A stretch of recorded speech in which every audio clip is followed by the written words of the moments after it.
RTI 103.8. This is your Agenda programme. Georgia here with you all the way through until 1 p.m, turning our attention now to a topic that will concern anyone who is celebrating Easter this weekend. For many people, Easter means chocolate. But could your next egg cost a little bit more? Well, the world's largest cocoa producer, which is the Ivory Coast, says or has warned that it might have to raise cocoa prices.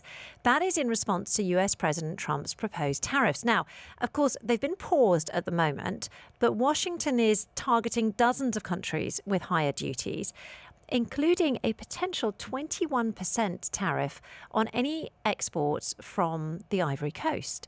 Now, that is the highest in West Africa. And if it goes ahead, there is a real possibility that it could affect what we pay for chocolate here, as well as, around the rest of the world, because you're going to get inflationary pressures on the price of chocolate. And that's not just going to impact on America. It has the potential to impact on all of us.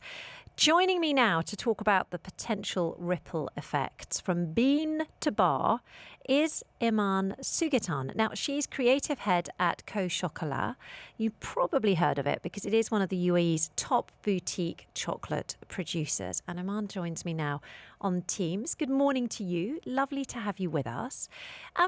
Georgia, hi. Hi, it's great to see you. Hi. Tell me. Great to be here. Thank you. Yeah, and tell me, how much of a chocolate bar's price is actually down to the cost of cocoa itself? See, when you buy a bar of chocolate, there are so many factors that can contribute to the percentage or the portion of the actual raw cacao. First, you got to ask, is it dark? Is it milk? Does it have inclusions? So these factors plus the distribution and the global prices dictate that. But generally, for mass-produced chocolates, bulk chocolates, for example, like Hershey's or Cadbury, these would have a 5 to 10% percentage of cacao in a bar. And then it's another story for artisanal chocolate makers like us, craft chocolate makers, premium. It is around 10 to 20%. And why is that? It's because for artisanal chocolate makers, there's more fair trade, there's more direct trade. And so we are able to pay more to the farmers rather than paying for middlemen and processors. So I'm right in thinking that you guys actually don't get your chocolate, your cacao from the Ivory Coast. But if they do raise prices in response to those US tariffs, could that have a knock-on impact on smaller producers like yourselves around the world, but also in the UAE? Yeah, absolutely. There will be. On the short term, what I'm seeing is what could possibly happen is, one, there will be an increased demand outside of Ivory Coast. So that means in the places where we are sourcing our cacao, for us at Co Chocolat, we source in the Philippines. But Southeast Asia will become, a place where these US buyers could potentially buy from. And that means increasing the prices, allowing the farmers to sell at higher prices. And of course, it's great for farmers, absolutely. But not so great for consumers.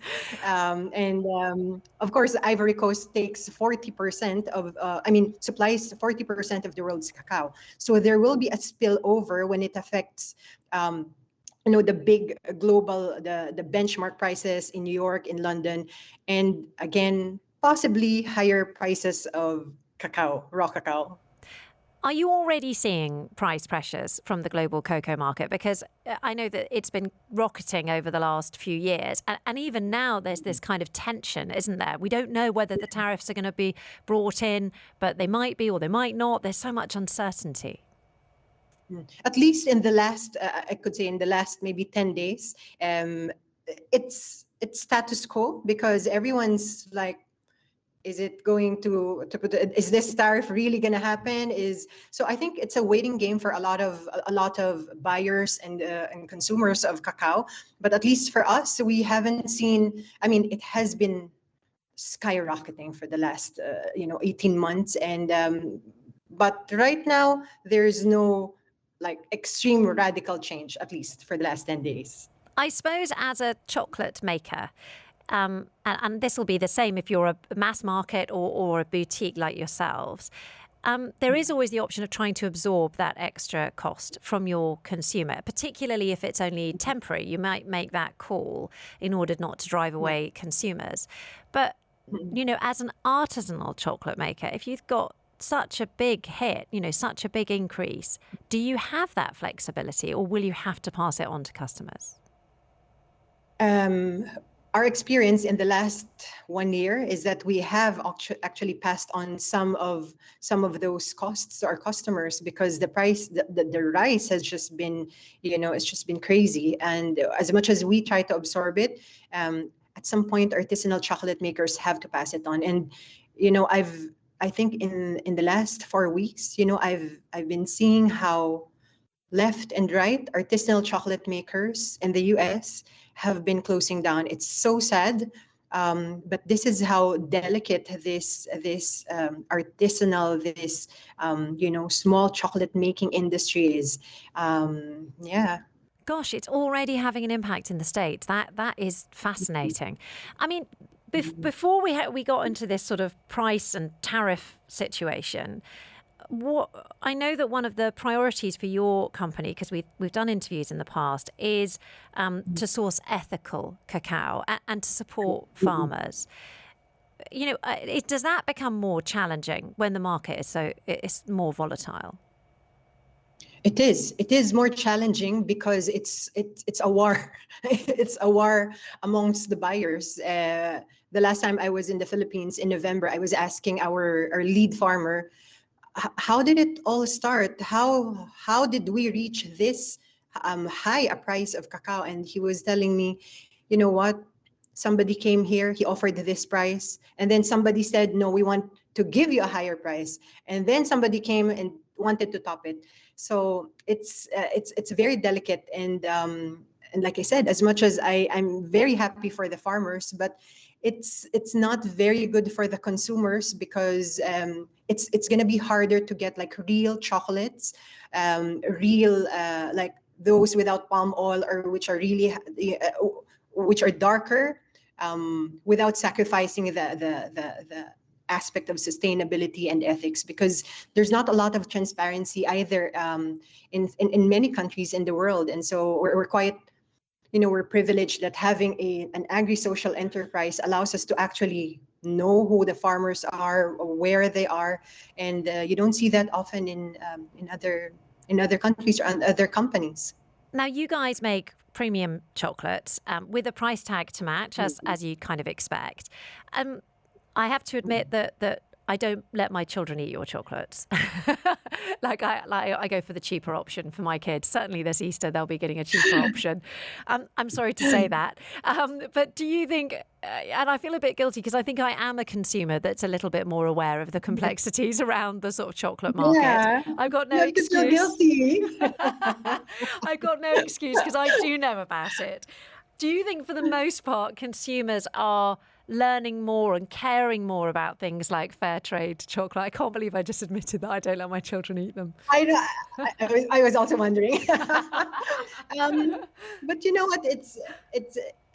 There is the challenge, because some people like yourself, you already have you're aware, but it takes time. It takes time because generally people think, okay, chocolates are supposed to be unhealthy. Chocolates should be, it's really something that should make you feel bad, and that's why we stop kids from eating it. But I think there is still a lot of work in terms of educating the market. But once you've done the shift, and I always tell this because we do a lot of factory tours at Co Chocolat in our factory, and I tell the parents, look, we cannot blame our kids later on if they become obese or they're really craving for sugar. Why? Because at an early age, you train the palate of kids.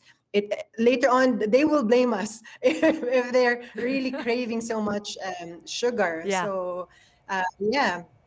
chocolate can be healthy. That's your sort of overarch. I know it's not your tag, but your tagline, but it is the one I associate with you guys. So you always make me feel better whenever I eat your chocolate. So thank you very much indeed for joining us on the line. It is Georgia. well, it's just so interesting to hear how Trump's tariffs are impacting on, who'd have thought on an artisanal chocolate maker in the UAE, who would have thought that Trump's tariffs and on the Ivory Coast could have a knock-on effect of that type. It's really, really fascinating.